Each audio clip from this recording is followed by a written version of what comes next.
was hoping maybe you could get me across the finish line. I hate that I have to ask for your help again. This is a mistake. I can't do this. We both know he gave you exactly what you want. Stop acting like the world owes you something and fix your life. Oh, this baby's coming right now. General Hospital delivers jaw-dropping twists as Portia gives birth to a baby boy with Jordan's help. Drew shocks everyone by speaking again, and a mysterious stranger discovers Jack Brennan's missing black box first. Meanwhile, Gio and Trina impress a record executive, setting the stage for even bigger surprises ahead. Hello everyone, welcome to my channel. I hope everyone is having a wonderful day. After watching these videos, please hit the subscribe button and give this video a thumbs up. Portia gives birth with help. Plus, someone finds Jack's black box before he does. Today on General Hospital, Gio and Trina perform their showcase for a record executive. Anna seeks answers from Joss, and Drew is moving and talking. Portia has collapsed on the floor of her home alone and realizes the baby is coming. She crawls and tries to reach for her phone on the table, but can't. That's when Jordan reappears. Jordan says she was halfway down the walk when she heard her scream. Portia says she's in labor, her water broke, and this baby is coming. Jordan calls 911. Unfortunately, due to an accident Jordan saw earlier in the traffic on the road, it seems the ambulance won't arrive in time, and they have to do this themselves. The women sit on the floor, and Portia pushes through. Jordan tries to be supportive, and Portia tells her how to deal with the baby as it comes out. Suddenly, Jordan sees the head. Drama at the pool. What else is new? Stella and Curtis have a night out at the Metro Court pool, and she wants him to know that Trina's showcase is tonight. Curtis thanks her for telling him, though he would have liked to hear it from Trina. However, he and Portia have been giving her the space she asked for. Stella believes the baby will heal them all, but Curtis isn't sure with the trial still looming. He fears whatever peace this baby brings will be short-lived. Carly is sitting at a table alone and can't stop thinking about Anna being back in town. Valentine arrives and comments that she's too beautiful to look so troubled. Carly says she was just thinking about Joss and asks how Charlotte is. He tells her about their trip to Windmere and Carly snarks, "I'm not spending the night there." Valentine says his assets are frozen for now, so Carly says he can stay here as long as he wants. Valentine hates the idea of handouts when addicts suit him just fine. That's when Britt appears and asks Carly, "Why do you always have to be such a spiteful bitch?" Carly asks Valentine to give them a moment, so he steps aside. Britt lashes out at her for renting out her room, but Carly says she disappeared and kidnapped Rocco in the process. Carly had no reason to believe she was coming back. Britt asks where her things are, and Carly is pleased to tell her, "They're gone." Carly tells Britt to start taking responsibility for her own life, instead of expecting others to fix her problems. Curtis speaks with Valentine about the night of the accident, and if he saw a car on the road and the other driver. Valentine remembers that night, and that Charlotte and Danny were on the road and had an accident, but tells Curtis he doesn't know anything. Valentine heads back to Carly and says he unfortunately needs to go and take care of something. He kisses her goodbye. Emma and Kai kill time at the pool, waiting to hear from Trina and Gio about how their showcase went. Emma knows tonight is a big deal for Gio too, and he hasn't made peace with his mom's memory. She thinks playing again could be a sign of acceptance and forgiveness, allowing him to move on. Stella checks in on a troubled Britt, who tells her she appreciates her kindness. She is one of the few people at GH who make her days better. She hopes to be back soon and make a difference herself. Stella doesn't know about that, since this isn't the first time she's disappeared. Britt says her life was in danger, but Stella says there are only so many times you can let someone down before they don't hold the door open for you. Do Gio and Trina impress the exec?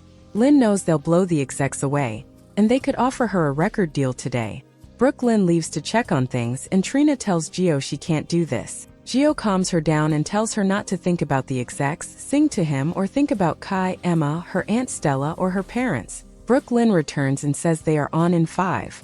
Eventually, they play for the A&R executive Simon, played by Grady Eldridge, but we don't hear them. After they finish, the exec praises Gio to Brooklyn and wants to pair him with a specific artist.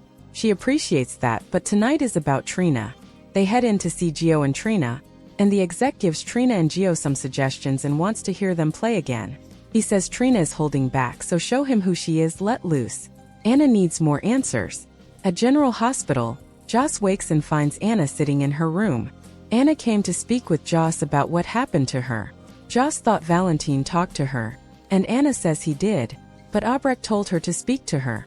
Albrecht maintains Cullum was the mastermind, not Cassius. Joss tells her about finding Faison's book and some cigarillos in Cullum's jacket. Joss tells Anna that Cassius claimed to have no knowledge of her imprisonment, and he did save her when he could have killed her. Anna asks if it seemed like Cassius was working for Cullum rather than with him, and Joss believes so. She says Cassius wanted to be worthy of Nathan, but he was still responsible for his actions. That's why she was fine destroying his reputation to save Jason and Valentine. Anna says, pointing the finger at Cassius, that it could come back to bite her. Anna wonders if Z asked her to make the statement or if it was her idea. Joss says it was her idea, which Anna was afraid of. This means the WSB did her a solid, and will come one day, and she will owe them a favor. Drew's alive. He's alive. At Willow's, Michael brings Amelia and Wiley over, and Wiley asks if Dad can stay for dinner. Meanwhile, we see that Drew can move his hand. Willow says the kids should go check on their rooms, where presents from Grandma Nina are waiting. Alone, Willow lashes out at Michael for his latest attempt to frame her. Michael says if he did, which he didn't, she should thank him for giving her what she wants. It sent Chase running to her rescue again. Willow says Chase is her friend, one who still sees the good in her. Michael says she used to have so much good in her. Willow says the real reason he is angry at her is that she learned she doesn't have to depend on him, and she's thriving without him. Meanwhile, Amelia stops by Drew's room and waves at him, and he waves back. Wiley joins her and sees Drew can move, which he says is great. Drew puts his fingers to his lips to signal, "Secret." The kids head back to the living room with their gifts as Michael and Willow have their words. The search is on. At Windmere, Jack and Nina are running out of time to find his black box before Valentine likely comes back. They search the living room to find nothing, so Nina suggests the west turret. However, Jack suddenly becomes weak and almost falls as Nina rushes to him. Nina brings him a water, and he claims he's just getting his sea legs after months in bed. Nina says if he pushes himself too hard, he'll have a real stroke, but he reminds her he's doing this for her. Nina tells him to rest, and she'll keep searching. That's when we see a gloved hand open the front door slowly, in the show's final moments. At the pool, Carly checks in with Emma and Kai and asks Emma about Anna. Emma says she's happy to be home, and everyone has been helpful, especially Valentine. Anna tells Joss it's clear she doesn't know how much Cassius was involved in her abduction and torture. Joss believes that the brainwashing was Cullum's doing if she had to guess. Anna thanks her for sharing what she could. Anna exits and runs into Britt. Anna says she was just talking about her father and her brother. That's when Peter, like a bad penny, appears behind Britt. At Willow's, the kids got board games and invite Michael to stay and play with them. However, Willow says their dad has to leave.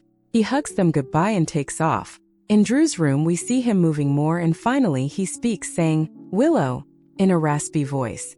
At Windmere, Nina returns to Jack and says she's found nothing, and they decide to come back tomorrow. Down in the catacombs, a mysterious person has found Jack's box. Back at the pool, Stella asks Curtis if she just saw him being nice to Valentine. Curtis says she did, and that Valentine saved him and Jordan that night. He asked him if he had seen Isaiah on the road that night, but he hadn't. We finally hear Trina and Gio perform, and the exec seems impressed. Finally, Jordan is holding Portia's baby, who cries. She hands the child to Portia. It's a boy. Portia cries, "Thank you, Jordan. Thank you."